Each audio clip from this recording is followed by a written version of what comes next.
L'Irak est en plein chaos. L'Iran a l'arme nucléaire.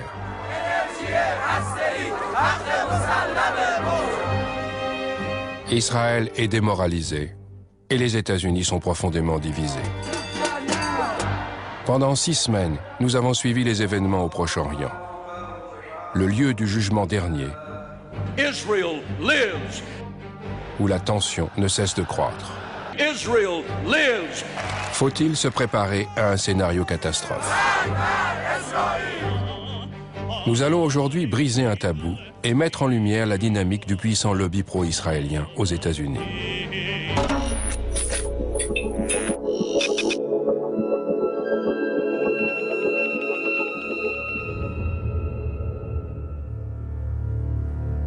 En 2006, 2 politologues conservateurs américains de renom, Stephen Walt et John Mearsheimer, ont écrit un article sur l'influence du lobby pro-israélien sur la politique étrangère des États-Unis. Vous voyez, ça a été publié le 23 mars 2006. Le titre est là. Il me semble que la version de Harvard a été téléchargée plus de 350 000 fois. Les États-Unis soutiennent Israël de diverses façons. Nous leur fournissons des aides militaires et économiques qui s'élèvent à peu près à 3 milliards de dollars par an. Malgré sa relative richesse, Israël reçoit plus d'aide extérieure que n'importe quel autre pays au monde. Nous opposons constamment notre veto aux résolutions de l'ONU condamnant Israël.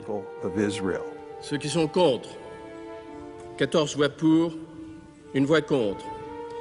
Le projet de résolution n'est pas adopté par suite du vote négatif d'un membre permanent du Conseil. Those against? Those against? Ceux qui sont contre. Et les États-Unis parlent même de recourir à la force militaire contre l'Iran. Pourquoi craignent-ils tellement de voir l'Iran se doter de l'arme nucléaire? S'il y a une telle inquiétude à l'heure actuelle, c'est à cause des pressions du lobby.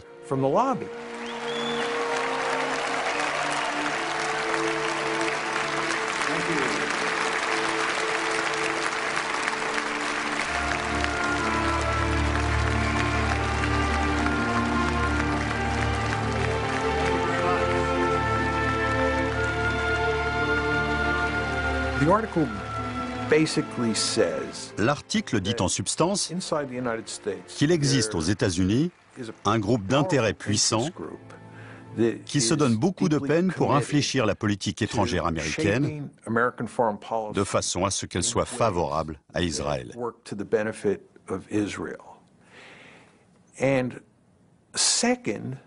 Et deuxièmement, nous soutenons que les politiques que les États-Unis choisissent de mettre en œuvre au Proche-Orient, à cause des pressions exercées par le lobby au moment de la prise de décision, ne sont pas dans l'intérêt national.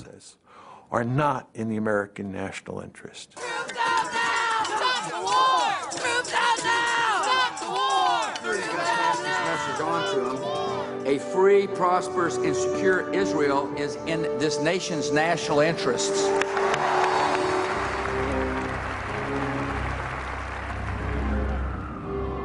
En ces temps d'insécurité politique et de défaite annoncée en Irak, l'article a fait scandale aux États-Unis. Il réveille le vieux débat entre démocrates et républicains, américains et israéliens, juifs et chrétiens, et isolationnistes et interventionnistes.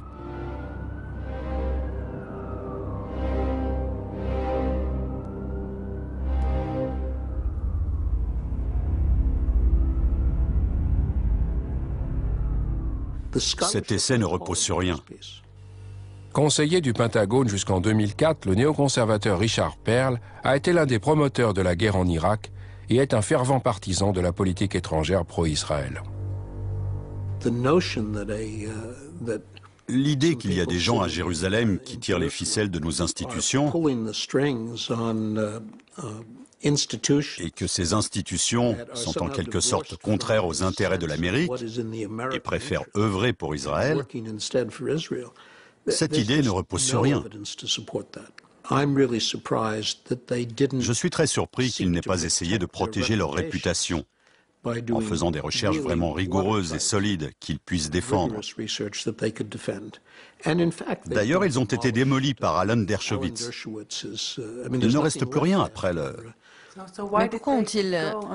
Je ne sais pas pourquoi ils ont fait ça. Je ne sais pas. Il y a des choses dans cet article qui m'ont vraiment fait grimacer. Il n'est pas représentatif de la valeur universitaire de Mearsheimer et Walt. Lawrence Wilkerson est un vétéran du Vietnam. Son père était pilote pendant la Deuxième Guerre mondiale et son fils est dans l'Air Force. Il a été le directeur de cabinet de Colin Powell de 2000 à 2005. Mais il éclaire plusieurs choses d'un jour nouveau. Et la plus importante, c'est qu'on ne débat pas de ce sujet en Amérique. On ne peut pas parler de ça. C'est ce qui ressort. Ensuite, il y a la remise en cause, post-guerre froide, de la valeur stratégique d'Israël pour l'Amérique. Il y a 10 ans, on ne pouvait pas parler du lobby pro-israélien. Aujourd'hui, on peut. C'est un sujet explosif et polémique, mais on en parle. Tony Judd est né en Angleterre juste après la Deuxième Guerre mondiale de parents juifs ashkénazes. Dans les années 60, il a travaillé dans un kibbutz et pour Tsahal. D'après lui, l'État d'Israël est en train de perdre toute crédibilité. J'ai écrit un article pour le New York Times à l'époque de la publication de l'essai Mearsheimer-Walt, un contre-édito. C'était une commande. Et j'ai dit à la rédaction, vous auriez dû citer Mearsheimer-Walt. Ils n'en avaient pas parlé. Ils l'ont admis, ce qui était déjà un changement. Mais ils ont insisté pour que quelque part dans l'article, je mentionne le fait que j'étais juif. Pour se couvrir. Un article critique sur le lobby israélien, oui, mais il est juif, alors ça va. Voilà où on en est. Ce n'est pas drôle de se faire traiter d'antisémite et d'entendre dire que vos recherches sont bâclées. Ce n'est pas drôle de se faire pilonner jour après jour et de ne voir que très peu de gens prendre votre défense. Mais on savait à quoi s'attendre. On savait que c'était le prix à payer pour cet article. Ils ont raison. Mais ils ont tort. Ils ont raison d'un point de vue strictement géopolitique et géostratégique, un domaine que j'ai passé ma vie à étudier.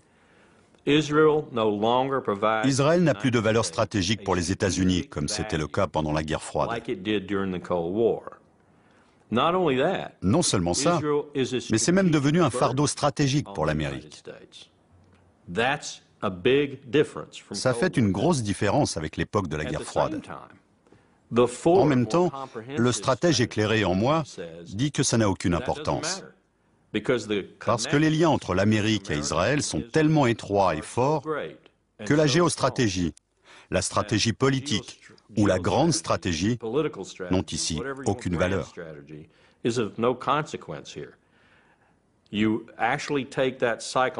Quand on élève cette composante psychologique au niveau de la stratégie, on voit que l'Amérique ne pourrait pas s'en aller, même si elle le voulait. Messieurs Walt et Mearsheimer, vous avez peut-être raison techniquement, mais en réalité, vous avez tort. Parce que l'Amérique ne peut pas dire « Israël, débrouille-toi ». Ça ne peut pas marcher. Ça ne peut pas marcher parce qu'on a un lobby juif très puissant en Amérique.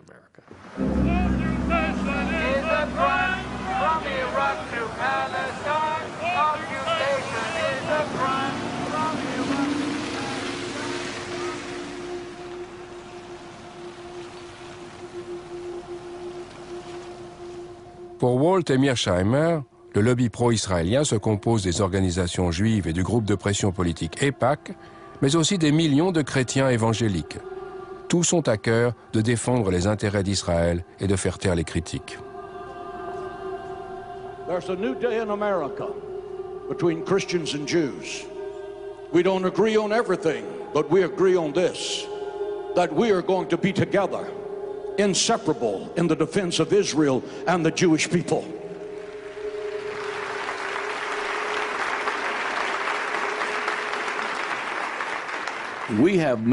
Notre infrastructure compte plusieurs millions de personnes. On a plus de 22 000 leaders spirituels, dont certains ont entre 1 million et 1,5 million de noms dans leur fichier d'adresse. Les plus grands télévangélistes d'Amérique soutiennent notre action, parce que tous les évangéliques obéissent à la Bible. Et la Bible nous enjoint clairement de soutenir l'État d'Israël. Pour John Hagee, il est du devoir des chrétiens de soutenir Israël. De la même façon, il considère l'Iran et les autres États islamiques hostiles à l'État hébreu comme l'antéchrist. Après la dernière guerre au Liban, en 2006, sa congrégation a réuni 8 millions de dollars pour venir en aide aux Israéliens. Again, there's a new Hitler, and he's the president of Iran, and he intends to build nuclear weapons, and his brazen declarations against the Jews in America have been carried on the front pages of America's newspapers. Ladies and gentlemen, we must demonstrate courage. We must demonstrate intellectual honesty. We must demonstrate the willingness to stand up and to speak out. We must act now to stop Iran before the maniacal dream of exterminating the Jewish people becomes a nuclear holocaust. And I am hopeful that the American government will have the courage to help Israel in its day of adversity against tyrants.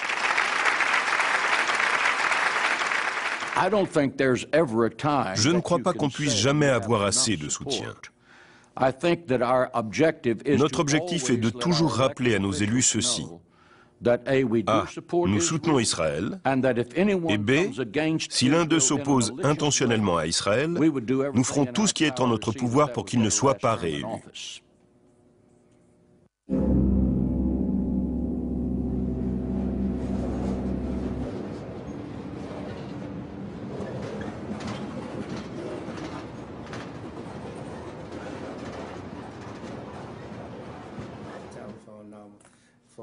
Earl Hilliard était membre du Congrès.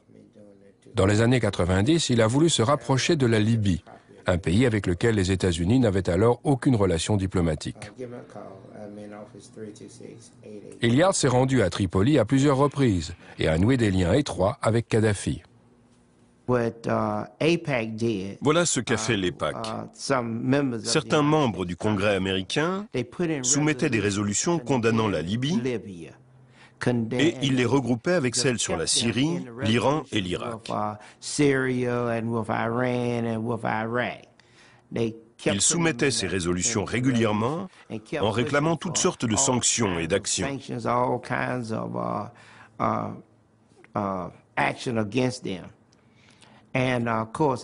Bien sûr, je votais contre à chaque fois, et d'autres ont commencé à faire de même. J'ai découvert par la suite que ce qui les avait vraiment énervés, c'est que des parlementaires sont venus me voir en demandant ce qui se passait.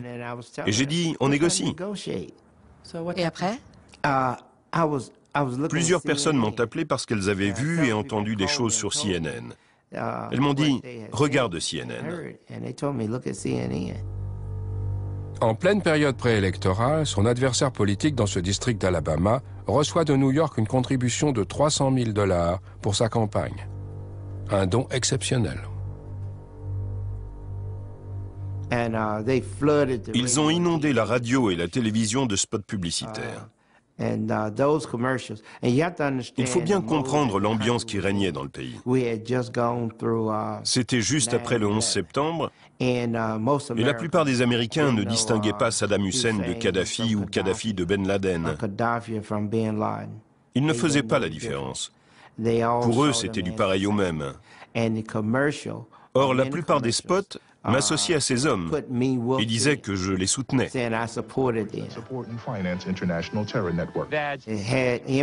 Ils montraient les avions fonçant sur le World Trade Center. On continuait à faire régulièrement des sondages. Et je peux vous dire que ma cote a rapidement chuté. Il faut avouer que ça a été bien organisé et rondement mené. Après coup, je me suis dit, bon sang, ils avaient tout prévu. J'ai perdu l'élection.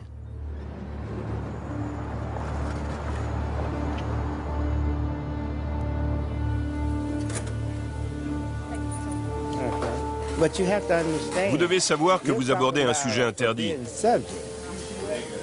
Personne ne veut parler des Juifs.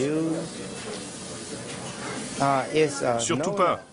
C'est comme si on parlait de quelque chose de mal. On n'est même pas censé donner son opinion. C'est difficile de poser des questions sur le lobby pro-israélien? Absolument. Vous aurez du mal à obtenir des réponses et des interviews. J'espère que vous y arriverez. Je vous le souhaite. Ça va être dur.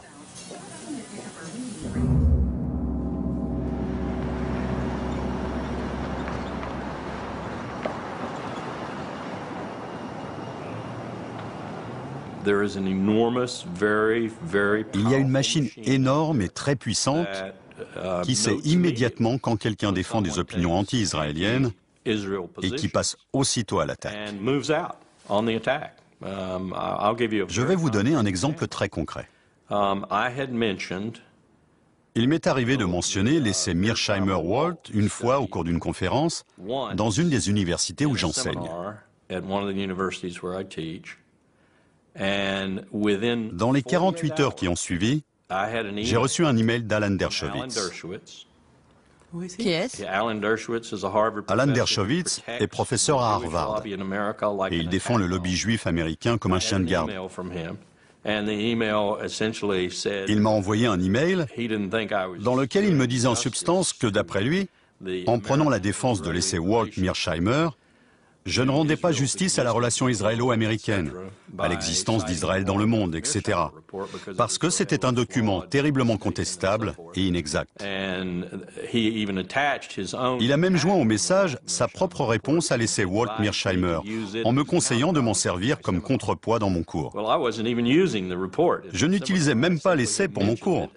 Je le mentionnais simplement pour montrer la colère de certaines personnes face à l'absence de discussion et au manque de débat sur ces sujets en Amérique.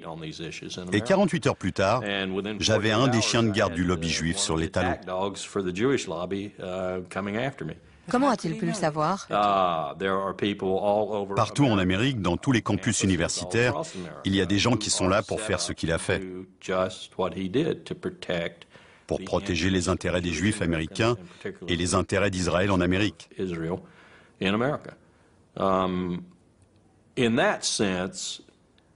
De ce côté-là, le lobby juif est certainement beaucoup plus organisé et il peut se mobiliser beaucoup plus rapidement contre une menace potentielle que n'importe quel autre groupe de pression.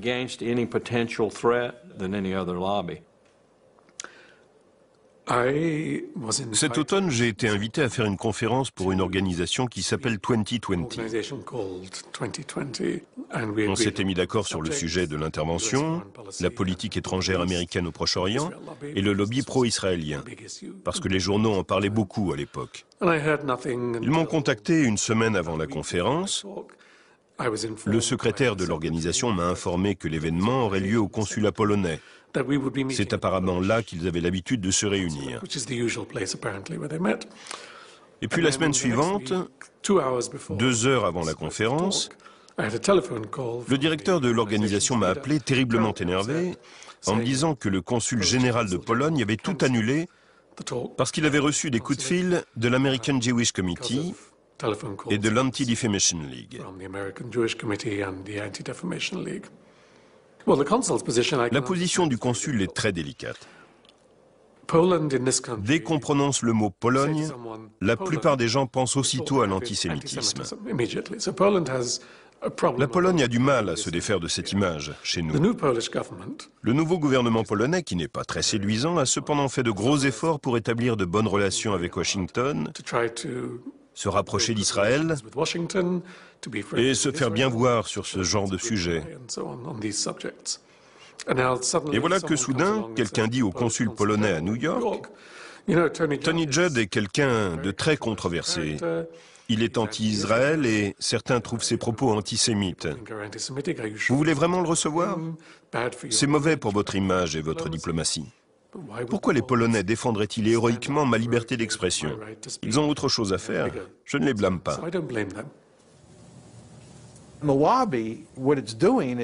Ce que fait le lobby, c'est qu'il s'attaque à nous de façon très agressive dans le but de nous réduire au silence. Et aussi dans le but de bien faire comprendre aux gens que s'ils suivent l'exemple de Jimmy Carter, de Tony Judd, de John Mearsheimer ou de Steve Walt, ils devront payer le prix fort pour cette transgression. C'est un exemple dissuasif. Ils veulent dissuader les gens de faire comme nous.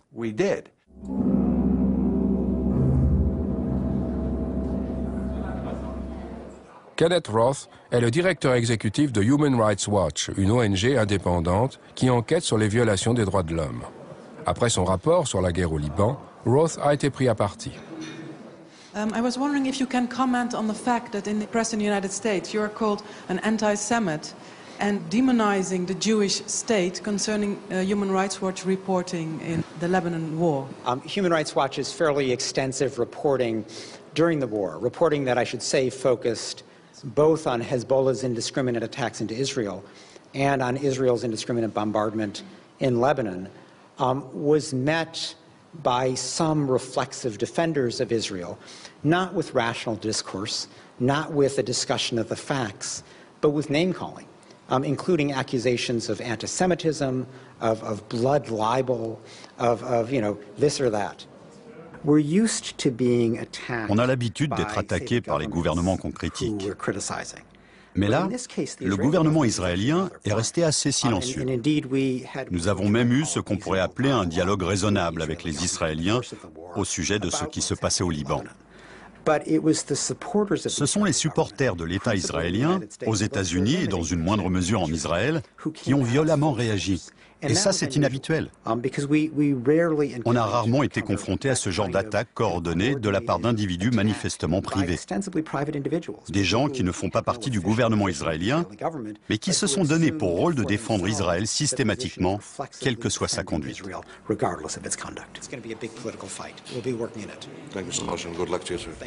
Le fait que vous soyez juif est important ?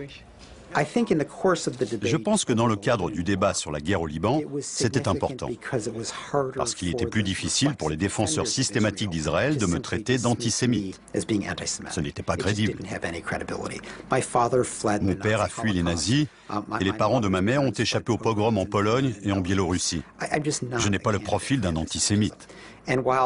Bien sûr, il y a le vieil argument du juif qui se hait lui-même, mais ça ne me correspond pas non plus. Et plus personne ne tient ce genre de discours. Pourquoi? Pourquoi ne pas laisser les incompétents comme moi faire leur petit speech? Remontons un peu dans le temps. Ça n'a pas toujours été comme ça. Ça a commencé dans les années 70. Avec la montée des politiques identitaires en Amérique, il a d'abord été en vogue, puis politiquement et économiquement normal, de se dire noir américain, italo-américain ou irlandais américain. Mais personne ne dit « je suis juif américain ». Et entendre « tu es juif américain », c'est un peu dérangeant. Il faut pourtant qu'ils aient une identité. Et ce besoin d'avoir une identité culturelle au même titre que les Italo-américains, les Noirs américains ou les Hispano-américains, s'est traduit par deux facteurs d'identification extérieure. Israël d'une part, et Auschwitz de l'autre. Un dans l'espace et un dans le temps. Être juif, c'est être ému par le souvenir de la Shoah et s'identifier à Israël. Même si vous n'avez aucun lien personnel avec la Shoah et que vous n'êtes jamais allé en Israël, ce qui est le cas de la plupart d'entre eux. Le résultat, c'est qu'ils sont extraordinairement susceptibles, politiquement et personnellement. Ce n'est pas une invention politique, ça se sent vraiment. Dès qu'ils ont conscience d'une critique contre Israël ou d'un oubli de la Shoah. Parce que ça touche à l'identité même des Juifs américains.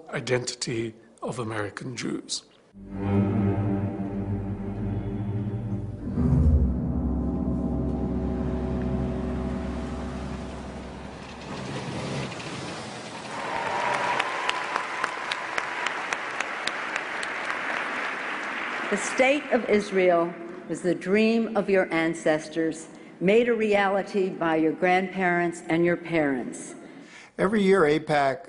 Chaque année, l'EPAC organise une conférence à l'intention de tous ses sympathisants. Ça se passe à Washington. L'AIPAC est un groupe très puissant qui s'efforce d'infléchir la législation et les autres aspects de la politique américaine au Proche-Orient. C'est un véritable événement avec un petit côté Hollywood. Il passe de la mobilisation des gens et chauffer le public.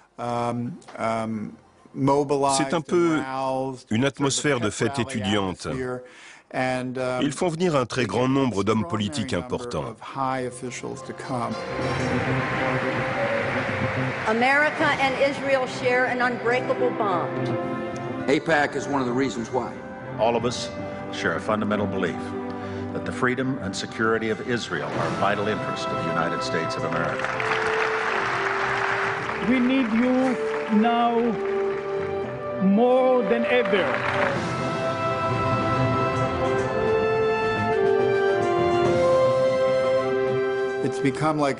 C'est devenu une sorte de rituel. Les personnalités sont obligées d'y aller pour montrer qu'elles soutiennent l'AIPAC. On y voit la moitié du Congrès, des hauts fonctionnaires, et chaque année, ils ont un orateur principal qui est toujours quelqu'un de très haut placé. From Florida, Bill Nelson. From Nebraska, Ben Nelson. From Illinois, Barack Obama. From Arkansas, Martin Ryan. Can we have a picture first, please? Wait. I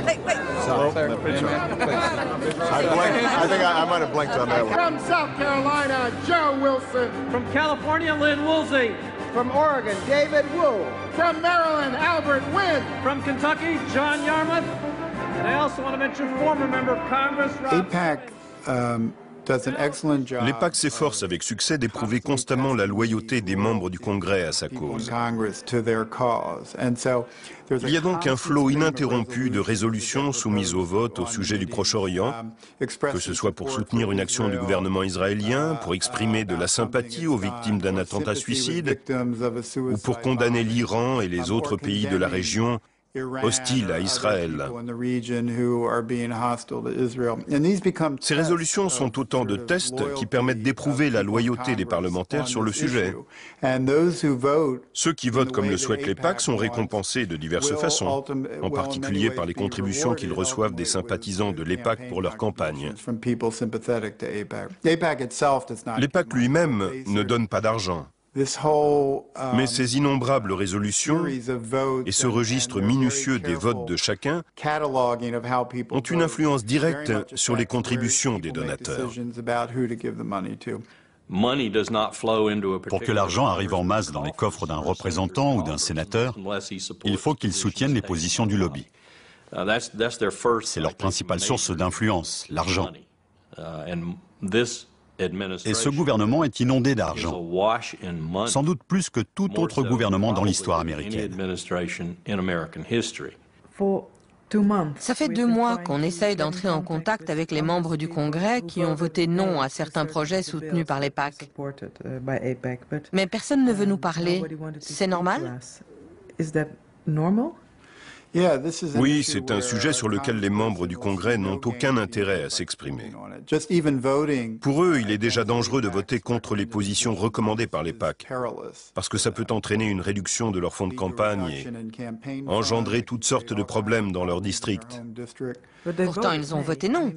C'est vrai. Mais ils ne tiennent pas à le crier sur les toits, surtout quand c'est filmé. Vous imaginez l'usage qu'un adversaire politique pourrait faire de ça ? Ça pourrait servir à monter une campagne de dénigrement. Regardez, cette personne est contre les intérêts d'Israël. Chaque fois que j'aborde le sujet avec des gens du Capitole, c'est presque toujours sous réserve d'anonymat.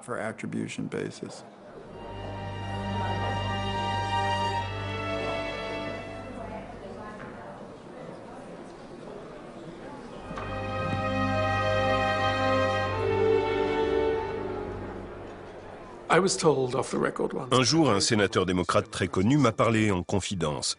C'était à l'occasion d'une conférence à Paris. Il était tard, on était à l'hôtel. Il me parlait du Proche-Orient et ses critiques contre Israël étaient très similaires à mes propres idées. Je lui ai dit, vous ne dites jamais tout ça au Sénat, pourquoi ? Vous avez peur de perdre le vote juif ? Il m'a répondu, pas du tout. Ça n'a rien à voir avec le vote juif. Je viens d'un État, je ne peux pas vous dire lequel bien sûr, où il y a très peu de juifs. Et quoi qu'il advienne, ils continueront à voter pour moi. Ce n'est pas le vote juif, le problème n'est pas là. Ce n'est pas non plus l'argent, je ne reçois pas d'argent du lobby pro-israélien. Mais il a ajouté, imaginez que j'arrive au Sénat et que je fasse un discours émouvant pour expliquer que nous devons prendre nos distances vis-à-vis d'Israël et mieux comprendre la situation des Palestiniens. Je convaincrai peut-être 5 ou 10 sénateurs de voter une motion générale à l'encontre d'Israël, au mieux, mais rien de plus. Et après ça, a-t-il ajouté, je serai fini au Sénat. Plus personne ne voterait dans mon sens si je voulais obtenir quelque chose pour mon État, une loi sur l'éducation, une loi de finances ou un impôt. N'importe quel projet de politique intérieure, sans rien avoir avec Israël, je serais puni.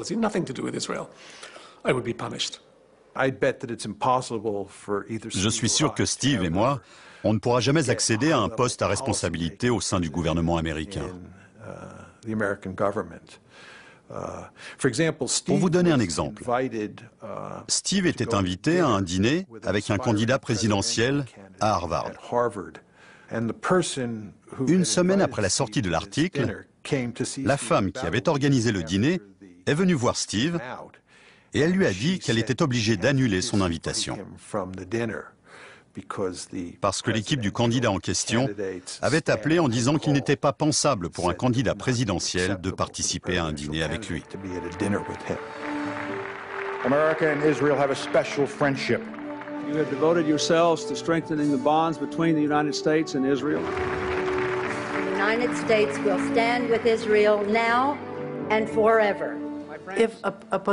Si un homme politique exprimait l'opinion que les États-Unis ne doivent plus soutenir Israël, que se passerait-il à votre avis?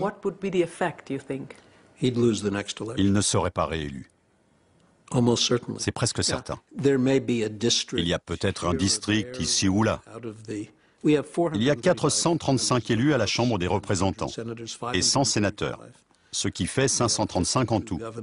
Nous avons 52 gouverneurs. Il est tout à fait possible que quelque part, dans un des districts électoraux, on réélise un candidat qui a dit « On devrait abandonner Israël, couper les ponts avec Israël ». Mais c'est assez peu probable. Et je serais surpris qu'il y ait plus de 3 ou 4 districts où ce soit concevable. I appreciate but we can vote you, and That's I'm okay. sorry. But I appreciate the friendship. If you will come in Italy, I want to introduce you in a member of parliament, Italian parliament. I would enjoy that very much. Thank you, sure. Thank you for everything.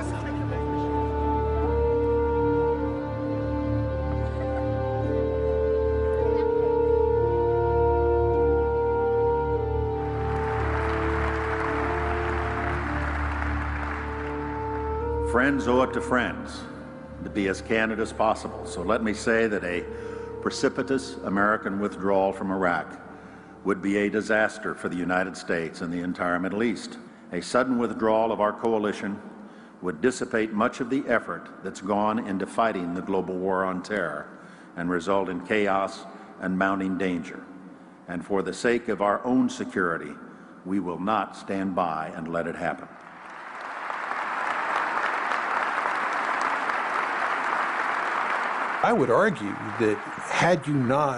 Je dirais que s'il n'y avait pas eu tous ces néoconservateurs à des postes importants au sein de l'administration Bush,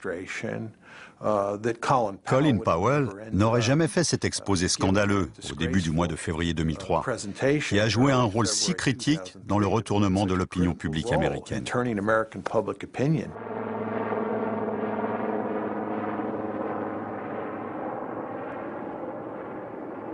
This is an important day for us all as we review the situation with respect to Iraq and its disarmament obligations under UN Security Council Resolution 1441. J'ai été saisi quand je l'ai écouté au Conseil de sécurité de l'ONU. Chaque fois que je l'avais entendu, jusque-là, j'étais en train de courir à droite et à gauche pour changer des choses, discuter des graphiques, etc.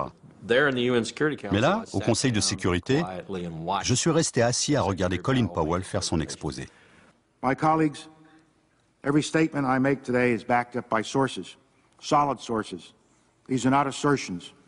What we're giving you are facts and conclusions based on solid intelligence. As I show you these images, I will try to capture and explain what they mean, what they indicate to our imagery specialists. Let's look at one. The 4 that are in red squares represent active chemical munitions bunkers. Je ne serais pas parti en guerre en me fondant là-dessus. C'est ce que je me suis dit. La plupart des images pouvaient être interprétées d'une toute autre façon que la nôtre. As these drawings based on their description show, we know what the fermenters look like. We know what the tanks, pumps, compressors, and other parts look like. And we know a great deal about the platforms on which they are mounted. Je suis sorti du bâtiment des Nations Unies à la fin de l'exposé, ce 5 février, dans l'air froid et vivifiant de New York. Et je me suis dit, c'est totalement raté. Je prenais ça comme un échec personnel, parce que c'est moi qui avais tout préparé. Et puis, 2 ou 3 jours plus tard, après avoir dormi un peu et réfléchi à tout ça, je me suis demandé pourquoi les réactions semblaient finalement assez positives. On n'avait pas persuadé les gens qui étaient farouchement opposés, mais on avait eu un impact, en particulier sur les Américains. Et on avait aussi eu un petit impact sur la communauté internationale, surtout le Royaume-Uni. Et soudain, j'ai compris. C'était Colin Powell qui avait fait cet exposé, et il avait à peu près la même cote de popularité que Mère Teresa. Le peuple américain croyait Colin Powell. Si Colin Powell le disait, c'était forcément vrai. Je me suis senti encore plus mal. L'idée que j'ai eu ma part de responsabilité m'empêche parfois de dormir. The quantities were vast. Less than a teaspoon of dry anthrax, a little bit about this amount. This is just about the amount of a teaspoon. Less than a teaspoon of dry anthrax. Shut down. So the question you have to ask yourself is if the On ne peut que se demander, puisque les preuves étaient si fragiles, pourquoi Powell a pris la parole pour affirmer sans équivoque que l'Irak avait des armes de destruction massive et représentait une menace imminente. C'est parce qu'il y avait une pression intense à l'intérieur et à l'extérieur du gouvernement. Question. Qui exerçait cette pression? Réponse. Les néoconservateurs, presque à eux seuls. Dick Cheney et ses laquais, en particulier Richard Perle et Doug Feist, ont élevé l'art du mensonge à un niveau encore inconnu jusque-là. Le pétrole était-il le dessein principal du président Bush et du vice-président Cheney? Les armes de destruction massive, la défense de la démocratie, je n'y crois pas un instant. Ils n'ont pas fait cette guerre pour instaurer la démocratie. Ils ont invoqué le combat pour la démocratie afin d'apaiser les Américains et de leur donner une raison de soutenir la guerre. Reste à savoir quels étaient les vrais facteurs. Le lobby juif américain, avec notamment l'EPAC, en faisait évidemment partie. Il faudrait être naïf pour penser que ça n'a pas orienté les décisions de sécurité nationale, surtout celles de l'administration Bush. L'EPAC exerce une influence très forte à travers le vice-président Cheney, Elliott Abrams, Paul Wolfowitz et d'autres membres du gouvernement. Bien sûr, il ne faut pas perdre de vue le fait que les Israéliens fournissaient aussi au gouvernement américain des informations indiquant que l'Irak possédait des armes de destruction massive et présentait une menace imminente.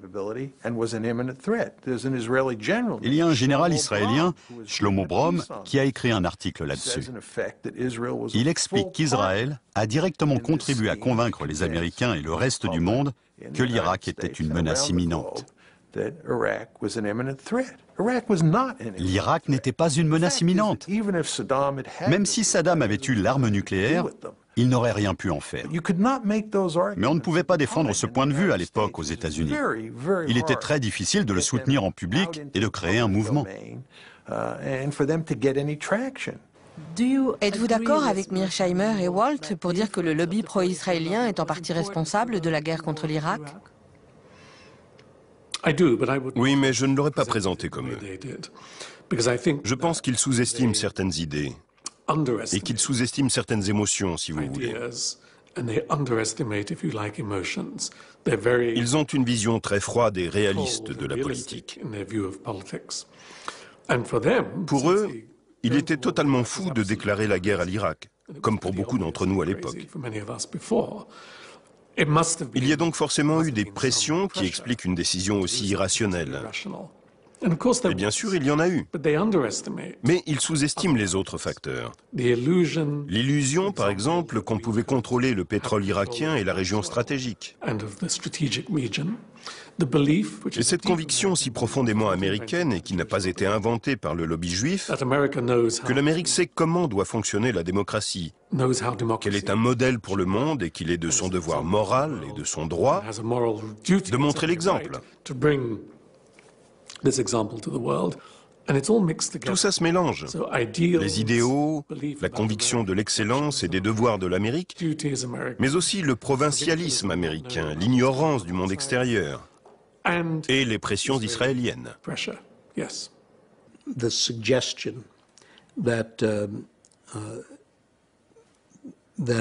La suggestion que le lobby pro-israélien, pour reprendre ces termes, est en fait contrôlé par les Israéliens et qu'il reflète les préférences israéliennes est tout simplement fausse. On peut tout à fait le prouver. Vous ne faites donc pas partie du lobby pro-israélien? Non, je ne fais pas partie d'un lobby pro-israélien. J'ai mes propres idées. J'ai de la sympathie pour Israël, comme la plupart des Américains. Je suis parfaitement capable d'exprimer des critiques à l'égard d'une politique israélienne qui me déplaît. Mais le plus important, c'est que le gouvernement israélien ne façonne pas la pensée des Américains pro-israéliens. Richard Perle répondrait probablement à votre question si vous parveniez à lui faire dire la vérité. Les intérêts d'Israël et ceux de l'Amérique sont identiques. Et donc, si je défends les intérêts d'Israël, je défends les intérêts de l'Amérique. Et moi, en tant que stratégiste, je lui dis, c'est des conneries. Il n'y a jamais eu, et il n'y aura jamais, j'en suis sûr, deux pays dont les intérêts nationaux coïncident tout le temps. C'est impossible.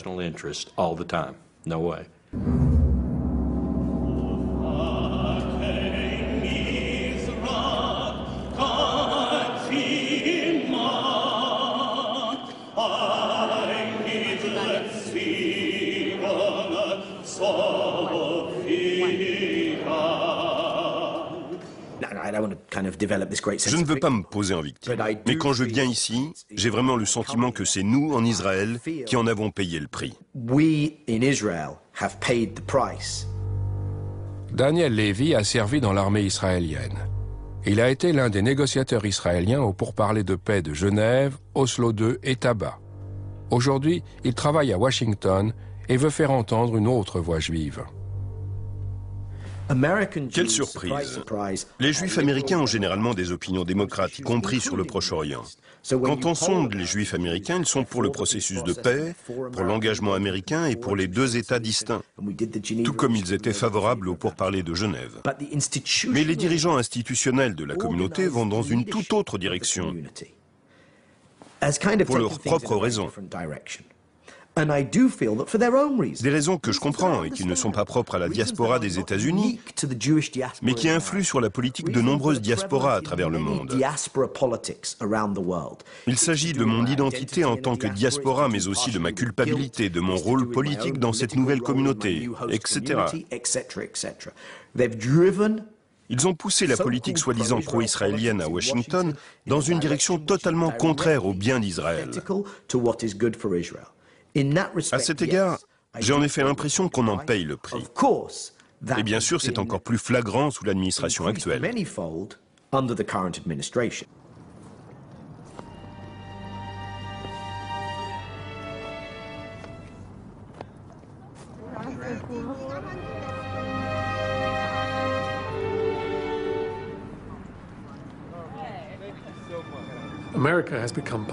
L'Amérique a contribué à renforcer le statut de victime d'Israël.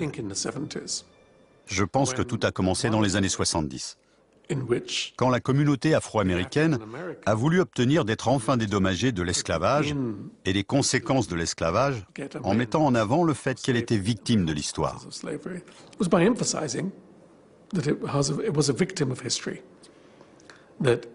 Même si vous n'êtes pas directement responsable, l'histoire et vos grands-parents le sont. Ce n'est pas une responsabilité individuelle, mais une dette culturelle.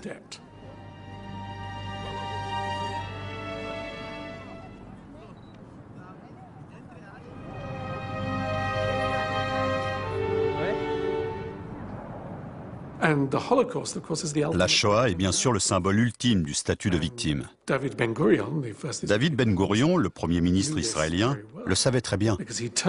Il a utilisé ça en faisant d'Israël, du pays lui-même, une victime. Si on ne peut pas critiquer quelqu'un parce que c'est une victime, que dire de tout un pays? Un pays né des persécutions en quelque sorte. J'ai très souvent eu des conversations avec des gens raisonnables qui disent « C'est vrai, Israël fait de mauvaises choses, ils occupent des territoires, volent de l'eau et des terres, bombardent des maisons, etc. » Mais il ne faut pas oublier ce qui est arrivé aux Juifs. Il y a un contexte, une histoire, une raison et une excuse à tout ça. On peut dire la même chose des Palestiniens. Il ne faut pas oublier ce qui est arrivé aux Palestiniens après la guerre de 1948 et celle de 1967. Pas étonnant qu'ils aient des kamikazes. Il y a toujours un lien entre les souffrances collectives passées et les actions individuelles présentes. Mais faire de ça une politique publique, c'est désastreux et c'est ce qui se passe aujourd'hui.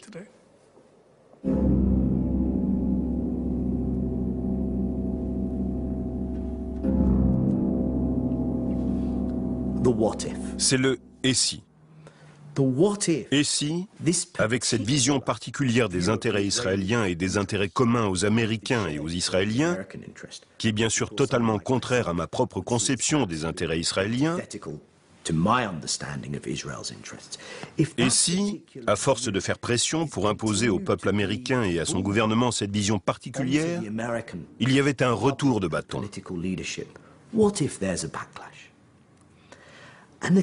Quand je dis retour de bâton, je veux parler du risque qu'un jour ou l'autre, une majorité d'Américains, et par extension de leurs représentants élus, finissent par faire marche arrière et par dire « Nous devons absolument cesser de nous engager autant au Proche-Orient ».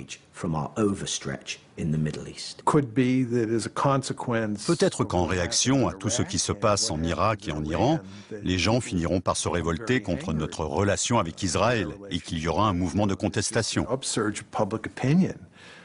Peut-être que 2 ou 3 sénateurs s'exprimeront et plaideront avec insistance pour qu'on change de politique. Ça n'arrivera pas. C'est tout. Ça n'arrivera pas. Vous pouvez agiter votre baguette magique et éliminer le lobby pro-israélien dont parlent Walt et Mearsheimer, mais tout ce que j'ai dit continuera à être vrai. Vous pouvez me croire sur parole. Si ce président nous envoie faire la guerre en Iran dans les 2 prochaines années, et qu'il ordonne une intervention au sol massive des Marines ou de l'armée de terre, je pense qu'il y aura à nouveau un important exode des officiers supérieurs des forces armées.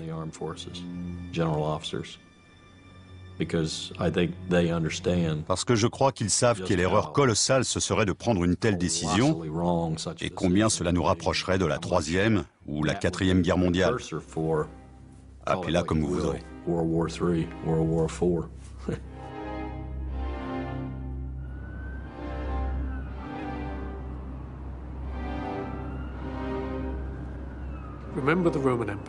Rappelez-vous l'Empire romain. Pendant très longtemps, le comportement de la Judée a ennuyé les Romains sans vraiment les gêner. Mais lorsque les Judéens sont vraiment devenus pénibles, les Romains se sont retournés contre eux. Ils ont détruit leurs temples et les ont balayés en disant « Un empire a d'autres choses en tête ». C'est ce qui attend Israël dans les 25 ans à venir. Le risque que l'Empire américain dise « Attendez une minute, Vous ne comptez pas tant que ça pour nous. On a besoin de pétrole plus que de vous. Ou on n'a plus besoin de pétrole. Peu importe, ça revient au même. Ça n'en vaut pas la peine. Et le problème de la Shoah et de l'antisémitisme décline avec le passage des générations. C'est une catastrophe pour Israël. Parce qu'Israël n'a pas d'autre ami au monde.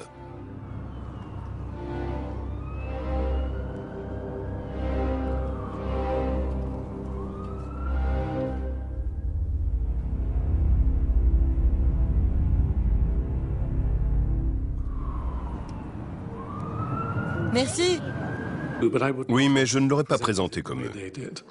Je pense qu'ils sous-estiment certaines idées et qu'ils sous-estiment certaines émotions, si vous voulez. Ils ont une vision très froide et réaliste de la politique. Pour eux, il était totalement fou de déclarer la guerre à l'Irak, comme pour beaucoup d'entre nous à l'époque. Il y a donc forcément eu des pressions qui expliquent une décision aussi irrationnelle. Et bien sûr, il y en a eu. Mais ils sous-estiment les autres facteurs. L'illusion, par exemple, qu'on pouvait contrôler le pétrole irakien et la région stratégique. Et cette conviction si profondément américaine et qui n'a pas été inventée par le lobby juif, que l'Amérique sait comment doit fonctionner la démocratie, qu'elle est un modèle pour le monde et qu'il est de son devoir moral et de son droit de montrer l'exemple. Tout ça se mélange. Les idéaux, la conviction de l'excellence et des devoirs de l'Amérique, mais aussi le provincialisme américain, l'ignorance du monde extérieur et les pressions israéliennes.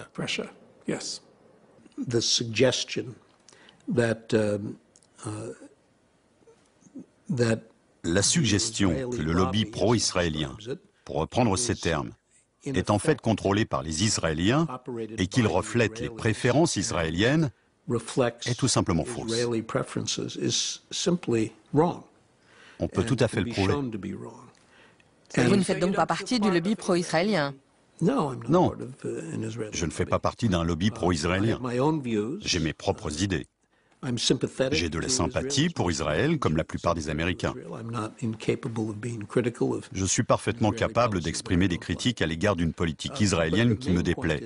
Mais le plus important, c'est que le gouvernement israélien ne façonne pas la pensée des Américains pro-israéliens. Richard Perle répondrait probablement à votre question si vous parveniez à lui faire dire la vérité. Les intérêts d'Israël et ceux de l'Amérique sont identiques. Et donc, si je défends les intérêts d'Israël, je défends les intérêts de l'Amérique. Et moi, en tant que stratégiste, je lui dis, c'est des conneries. Il n'y a jamais eu, et il n'y aura jamais, j'en suis sûr, deux pays dont les intérêts nationaux coïncident tout le temps. C'est impossible.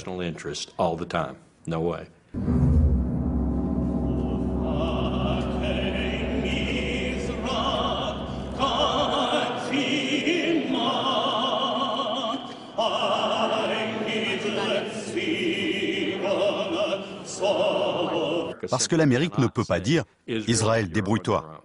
Ça ne peut pas marcher. Ça ne peut pas marcher parce qu'on a un lobby juif très puissant en Amérique.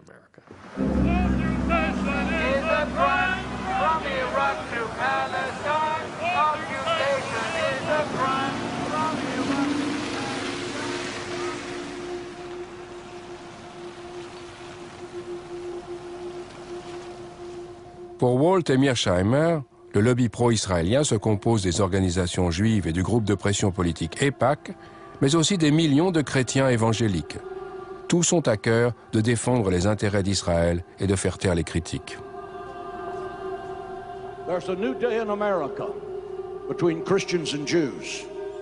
We don't agree on everything, but we agree on this, that we are going to be together, inseparable in the defense of Israel and the Jewish people.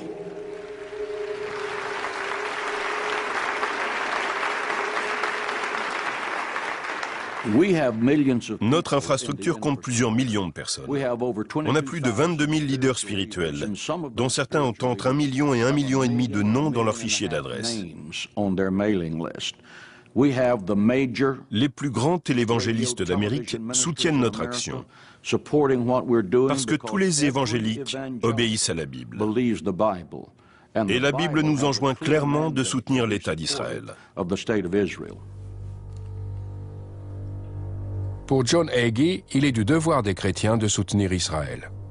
De la même façon, il considère l'Iran et les autres États islamiques hostiles à l'État hébreu comme l'antéchrist. Après la dernière guerre au Liban, en 2006, sa congrégation a réuni 8 millions de dollars pour venir en aide aux Israéliens.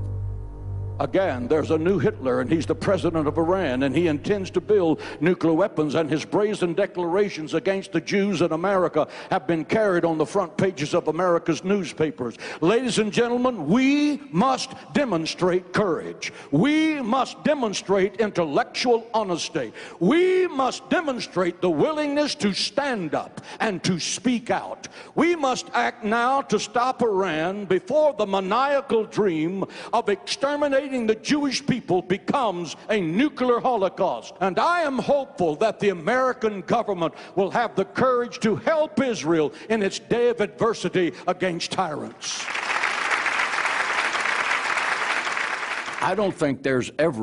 Je ne crois pas qu'on puisse jamais avoir assez de soutien. Notre objectif est de toujours rappeler à nos élus ceci. A.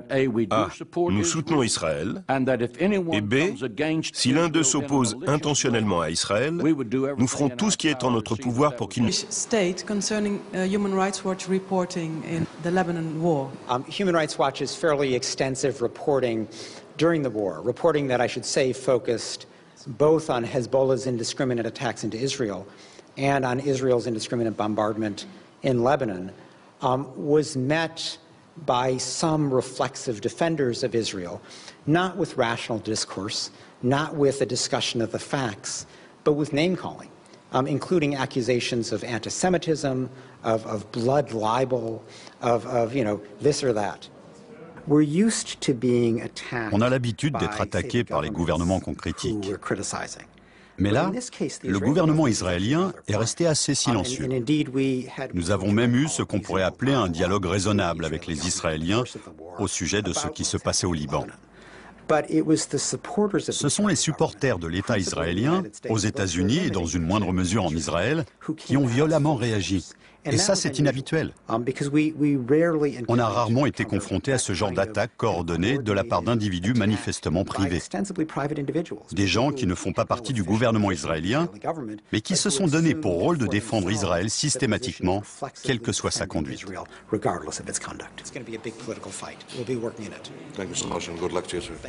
Le fait que vous soyez juif est important ? Je pense que dans le cadre du débat sur la guerre au Liban, c'était important, parce qu'il était plus difficile pour les défenseurs systématiques d'Israël de me traiter d'antisémite. Ce n'était pas crédible. Mon père a fui les nazis et les parents de ma mère ont échappé au pogrom en Pologne et en Biélorussie. Je n'ai pas le profil d'un antisémite. Bien sûr, il y a le vieil argument du juif qui se hait lui-même, mais ça ne me correspond pas non plus. Et plus personne ne tient ce genre de discours. Pourquoi ? Pourquoi ne pas laisser les incompétents comme moi faire leur petit speech ? Remontons un peu dans le temps. Ça n'a pas toujours été comme ça. Ça a commencé dans les années 70.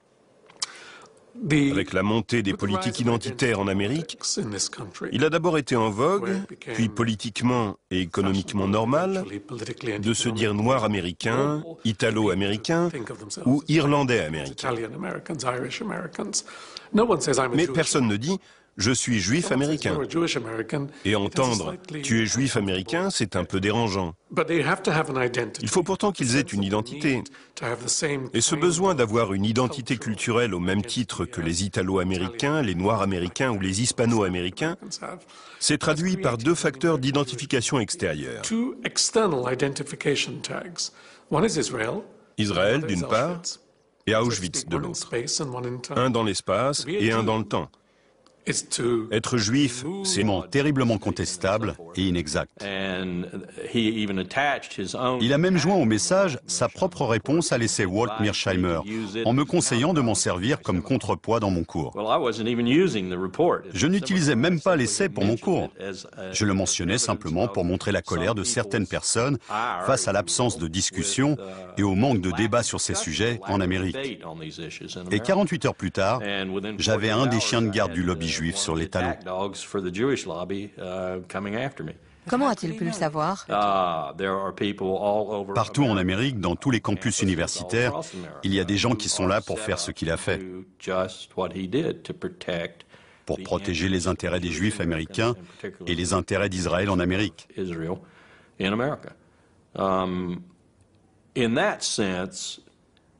De ce côté-là, le lobby juif est certainement beaucoup plus organisé et il peut se mobiliser beaucoup plus rapidement contre une menace potentielle que n'importe quel autre groupe de pression.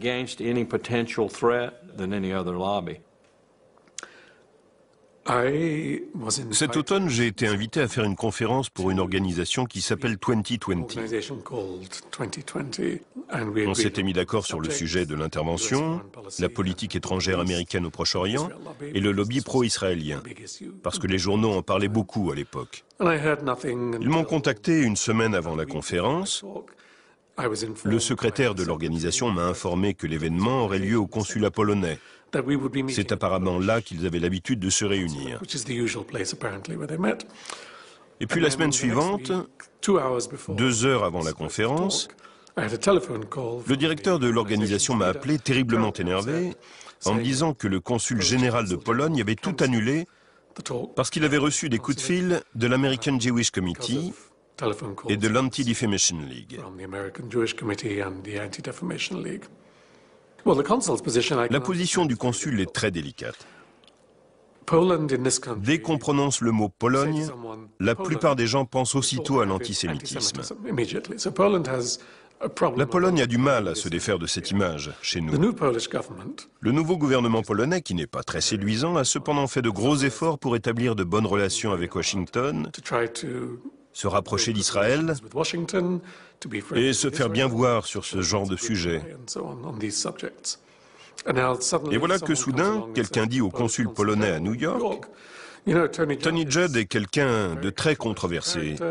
Il est anti-Israël et certains trouvent ses propos antisémites. Vous voulez vraiment le recevoir? C'est mauvais pour votre image et votre diplomatie. Pourquoi les Polonais défendraient-ils héroïquement ma liberté d'expression? Ils ont autre chose à faire. Je ne les blâme pas.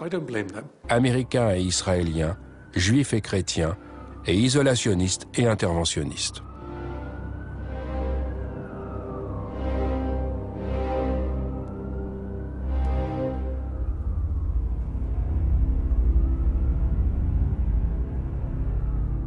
Cet essai ne repose sur rien.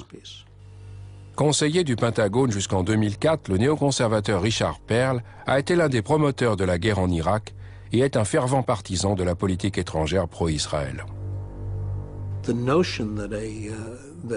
L'idée qu'il y a des gens à Jérusalem qui tirent les ficelles de nos institutions et que ces institutions sont en quelque sorte contraires aux intérêts de l'Amérique et préfèrent œuvrer pour Israël, cette idée ne repose sur rien. Je suis très surpris qu'ils n'aient pas essayé de protéger leur réputation en faisant des recherches vraiment rigoureuses et solides qu'ils puissent défendre. D'ailleurs, ils ont été démolis par Alan Dershowitz. Il ne reste plus rien après le... Mais pourquoi ont-ils... Je ne sais pas pourquoi ils ont fait ça. Je ne sais pas. Il y a des choses dans cet article qui m'ont vraiment fait grimacer. Il n'est pas représentatif de la valeur universitaire de Mearsheimer et Walt. Lawrence Wilkerson est un vétéran du Vietnam. Son père était pilote pendant la Deuxième Guerre mondiale et son fils est dans l'Air Force. Il a été le directeur de cabinet de Colin Powell de 2000 à 2005.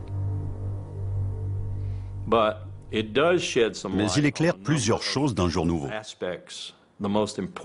Et la plus importante, c'est qu'on ne débat pas de ce sujet en Amérique. On ne peut pas parler de ça. C'est ce qui ressort. Ensuite, il y a la remise en cause post-guerre froide de la valeur stratégique d'Israël pour l'Amérique. Il y a 10 ans, on ne pouvait pas parler du lobby pro-israélien. Aujourd'hui, on peut. C'est un sujet explosif et polémique, mais on en parle. Tony Judd est né en Angleterre juste après la Deuxième Guerre mondiale de parents juifs ashkénazes. Dans les années 60, il a travaillé dans un kibboutz et pour Tsahal. D'après lui, l'État d'Israël est en train de perdre toute crédibilité. J'ai écrit un article pour le New York Times à l'époque de la publication de l'essai Mearsheimer-Walt, un contre-édito. C'était une commande. Et j'ai dit à la rédaction, vous auriez dû citer Mearsheimer-Walt. Ils n'en avaient pas parlé. Ils l'ont admis, ce qui était déjà un changement. Mais ils ont insisté pour que quelque part dans l'article, je mentionne le fait que j'étais juif. Pour se couvrir. Un article critique sur le lobby israélien, oui, que je fasse un discours émouvant pour expliquer que nous devons prendre nos distances vis-à-vis d'Israël et mieux comprendre la situation des Palestiniens. Je convaincrai peut-être 5 ou 10 sénateurs de voter une motion générale à l'encontre d'Israël, au mieux, mais rien de plus. Et après ça, a-t-il ajouté, je serai fini au Sénat. Plus personne ne voterait dans mon sens si je voulais obtenir quelque chose pour mon État, une loi sur l'éducation, une loi de finances ou un impôt, n'importe quel projet de politique intérieure, sans rien avoir avec Israël. Je serais puni.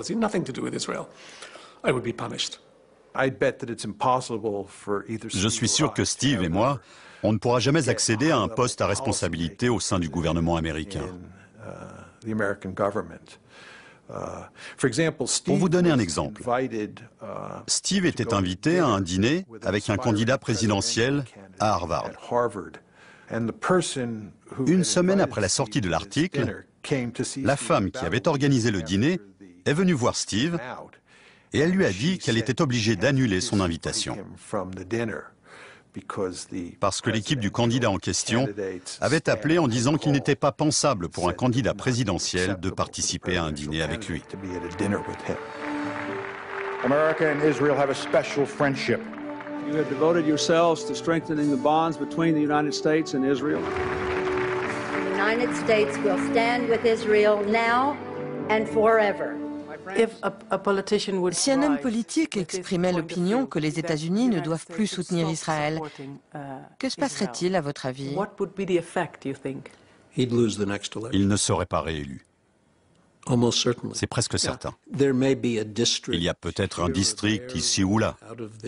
Il y a 435 élus à la Chambre des représentants et 100 sénateurs, ce qui fait 535 en tout.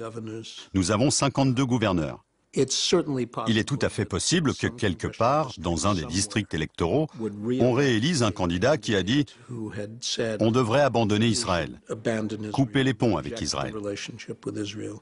Mais c'est assez peu probable. Et je serais surpris qu'il y ait plus de 3 ou 4 districts où ce soit concevable.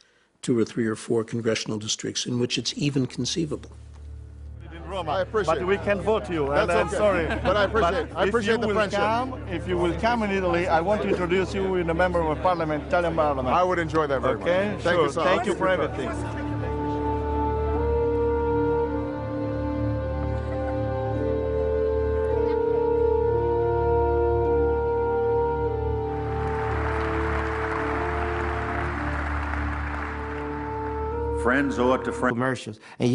Il faut bien comprendre l'ambiance qui régnait dans le pays. C'était juste après le 11 septembre, et la plupart des Américains ne distinguaient pas Saddam Hussein de Kadhafi ou Kadhafi de Ben Laden. Ils ne faisaient pas la différence. Pour eux, c'était du pareil au même. Or, la plupart des spots m'associaient à ces hommes et disaient que je les soutenais.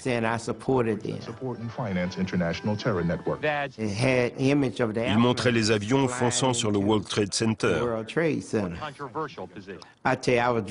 On continuait à faire régulièrement des sondages. Et je peux vous dire que ma cote a rapidement chuté. Il faut avouer que ça a été bien organisé et rondement mené. Après coup, je me suis dit, bon sang, ils avaient tout prévu. J'ai perdu l'élection.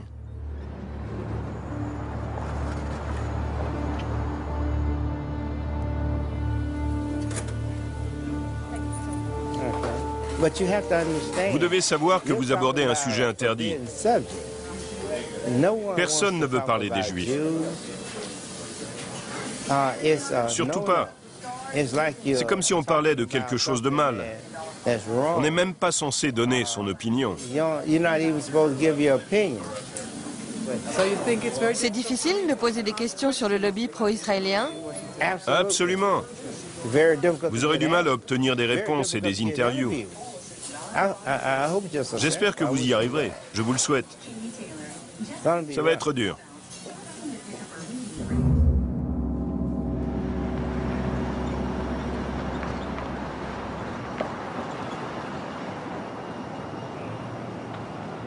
Il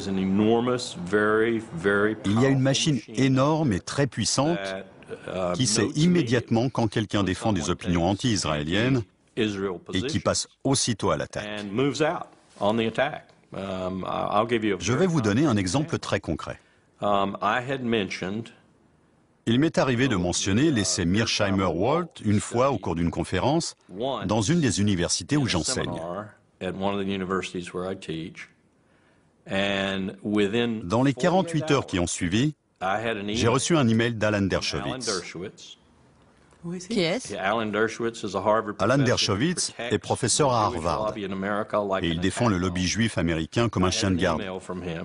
Il m'a envoyé un email dans lequel il me disait en substance que, d'après lui, en prenant la défense de l'essai Walt-Mearsheimer, je ne rendais pas justice à la relation israélo-américaine, à l'existence d'Israël dans le monde, etc. Parce que c'était un document terriblement contestable et inéquitable.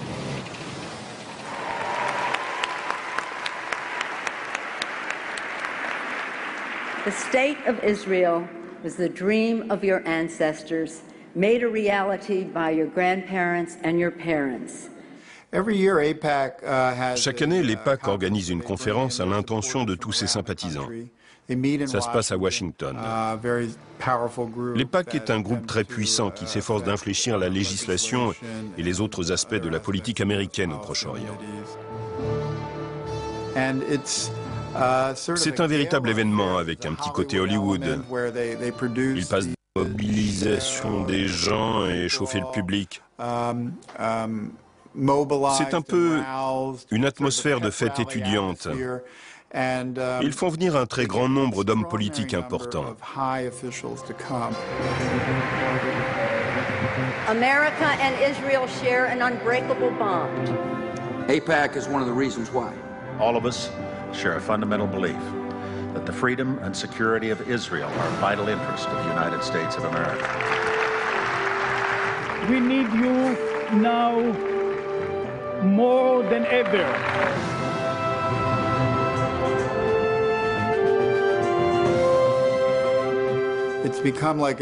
C'est devenu une sorte de rituel.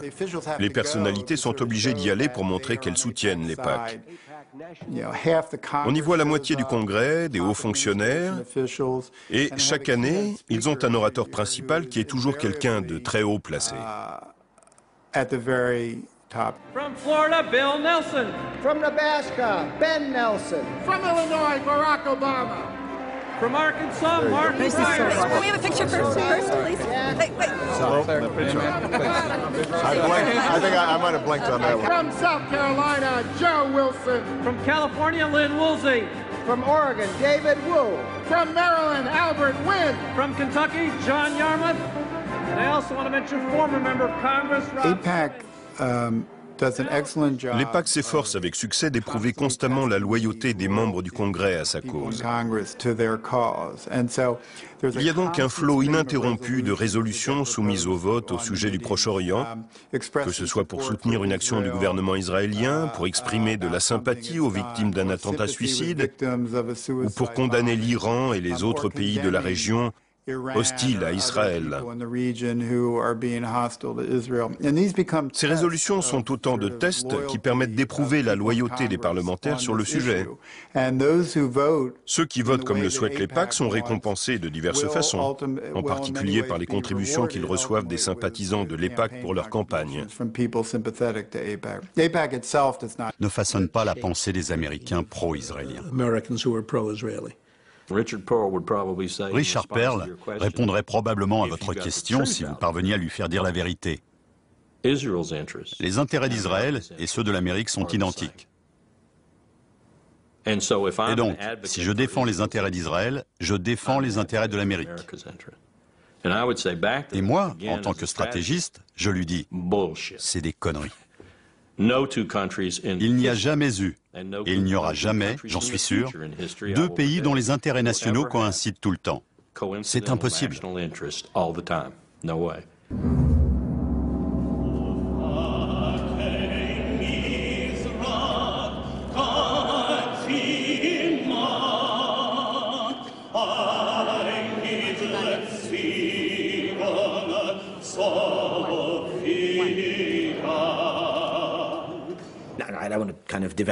Je ne veux pas me poser en victime, mais quand je viens ici, j'ai vraiment le sentiment que c'est nous, en Israël, qui en avons payé le prix.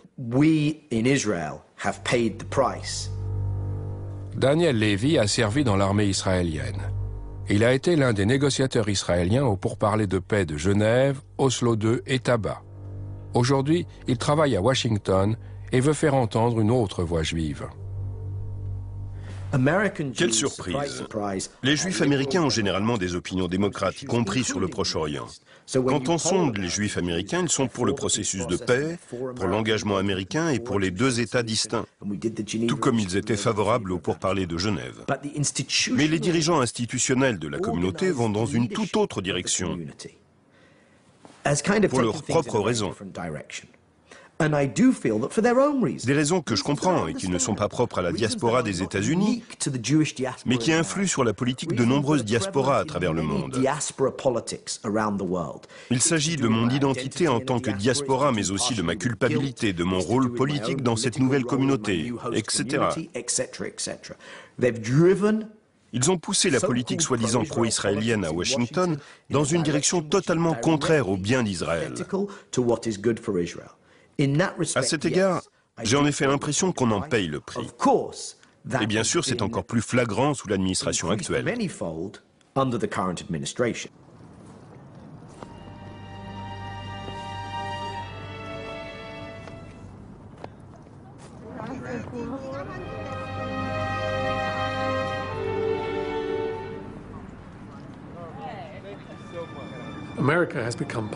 L'Amérique a contribué à renforcer le statut de victime d'Israël. Je pense que tout a commencé dans les années 70, quand la communauté afro-américaine nouait des liens étroits avec Kadhafi.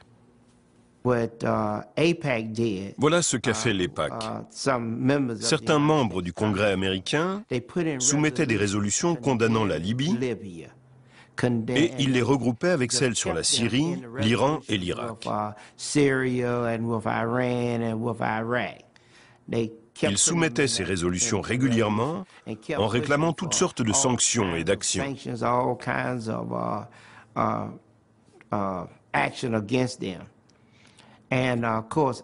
Bien sûr, je votais contre à chaque fois, et d'autres ont commencé à faire de même. J'ai découvert par la suite que ce qui les avait vraiment énervés, c'est que des parlementaires sont venus me voir en demandant ce qui se passait. Et j'ai dit, on négocie. Et après? Plusieurs personnes m'ont appelé parce qu'elles avaient vu et entendu des choses sur CNN. Elles m'ont dit, regarde CNN. En pleine période préélectorale, son adversaire politique dans ce district d'Alabama reçoit de New York une contribution de 300 000 $ pour sa campagne. Un don exceptionnel. Ils ont inondé la radio et la télévision de spots publicitaires. Il faut bien comprendre l'ambiance qui régnait dans le pays. C'était juste après le 11 septembre, et la plupart des Américains ne distinguaient pas Saddam Hussein de Kadhafi ou Kadhafi de Ben Laden. Ils ne faisaient pas la différence. Pour eux, c'était du pareil au même. Or, la plupart des spots m'associaient à ces hommes et disaient que je les soutenais.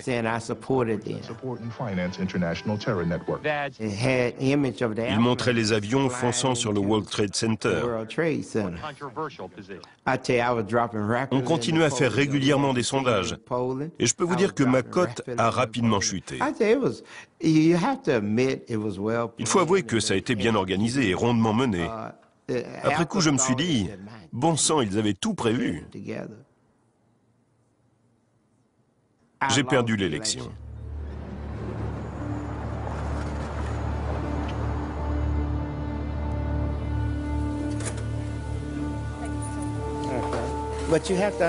Vous devez savoir que vous abordez un sujet interdit. Personne ne veut parler des Juifs. Surtout pas. C'est comme si on parlait de quelque chose de mal. On n'est même pas censé donner son opinion. C'est difficile de poser des questions sur le lobby pro-israélien? Absolument. Vous aurez du mal à obtenir des réponses et des interviews. J'ai été saisi quand je l'ai écouté au Conseil de sécurité de l'ONU. Chaque fois que je l'avais entendu jusque-là, j'étais en train de courir à droite et à gauche pour changer des choses, discuter des graphiques, etc. Mais là, au Conseil de sécurité, je suis resté assis à regarder Colin Powell faire son exposé. My colleagues, every statement I make today is backed up by sources, solid sources. These are not assertions. What we're giving you are facts and conclusions based on solid intelligence. As I show you these images, I will try to capture and explain what they mean, what they indicate to our imagery specialists. Let's look at one. The four that are in red squares represent active chemical munitions bunkers. Je ne serais pas parti en guerre en me fondant là-dessus. C'est ce que je me suis dit. La plupart des images pouvaient être interprétées d'une toute autre façon que la nôtre. As these drawings, based on their description, show, we know what the fermenters look like. We know what the tanks, pumps, compressors, and other parts look like. And we know a great deal about the platforms on which they are mounted. Je suis sorti du bâtiment des Nations Unies à la fin de l'exposé, ce 5 février, dans l'air froid et vivifiant de New York. Et je me suis dit, c'est totalement raté. Je prenais ça comme un échec personnel, parce que c'est moi qui avais tout préparé. Et puis, 2 ou 3 jours plus tard, après avoir dormi un peu et réfléchi à tout ça, je me suis demandé pourquoi les réactions semblaient finalement assez positives. On n'avait pas persuadé les gens qui étaient farouchement opposés, mais on avait eu un impact, en particulier sur les Américains. Et on avait aussi eu un petit impact sur la communauté internationale, surtout le Royaume-Uni. Et soudain, j'ai compris. C'était Colin Powell qui avait fait cet exposé, et il avait à peu près la même cote de popularité que Mère Teresa. Le peuple américain croyait Colin Powell. Si Colin Powell le disait, c'était forcément vrai. Je me suis senti encore plus mal. L'idée que j'ai eu ma part de responsabilité m'empêche parfois de dormir. The quantities were vast. Less than a teaspoon of dry anthrax, a little bit about this amount. This is just about the amount of a teaspoon. Less than a teaspoon of dry anthrax. Shut down. So the question you have to ask yourself is if the On ne peut que se demander, puisque les preuves étaient si fragiles, pourquoi Powell a pris la parole pour affirmer sans équivoque que l'Irak avait des armes de destruction massive et représentait une menace imminente.